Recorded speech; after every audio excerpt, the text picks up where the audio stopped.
মিয়া খলিফা মেসিকে flying kiss করলেন, লজ্জায় লাল লিওনেল মেসি।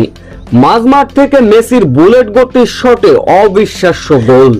আর্জেন্টিনার কাছে রীতিমতো কাঁপছে আলজেরিয়া। যা দেখে লিওনেল মেসির সঙ্গে একই কাণ্ডই করে বসলেন মিয়া খলিফা। ঠিক কি এমন ঘটেছিল তখন? বিস্তারিত জানতে ভিডিওটি না টেনে সম্পূর্ণ দেখার অনুরোধ রইল। শক্তিমত্তার দিক হোক অথবা পরিসংখ্যানের দিক, আল জাজিরা থেকে যোজন যোজন এগিয়ে লিওনেল মেসির আর্জেন্টিনা। ম্যাচের শুরুর চতুর্থ মিনিটে লাউতারো মার্টিনেজের দুর্দান্ত অ্যাসিস্ট। দুর্দান্তভাবে ডিবক্সের ভিতর বল টেনে নিয়ে আল জাজিরার গোলরক্ষককে বোকা বানিয়ে গোল করলেন লিওনেল মেসি। গোল করার পর আনন্দে উল্লাসে মেতে উঠলেন লিওনেল মেসি, কিন্তু সেই আনন্দটা আর বেশিক্ষণ স্থায়ী হয়নি। ভিআরএসে দেখা যায় এটা ছিল অফসাইড। তবে লিওনেল মেসির এই আনন্দ হতাশে পরিণত হয়। তবে এরপর আবারও অঘটনের শিকার ঘটতে গিয়েছিল আর্জেন্টিনা। এবার পাল্টা আক্রমণে গেল আল জাজিরা। ম্যাচের 7তম মিনিটে এবার আক্রমণে আল জাজিরা।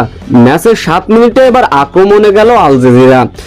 আর্জেন্টিনা ডিফেন্ডারদের ভুলে কাজে লাগিয়ে দূরপাল্লা শটে গোল আদায় করে নেয় আল জাজিরা। তবে রিভিউতে তখনও দেখা যায় এটাও ছিল অফসাইড।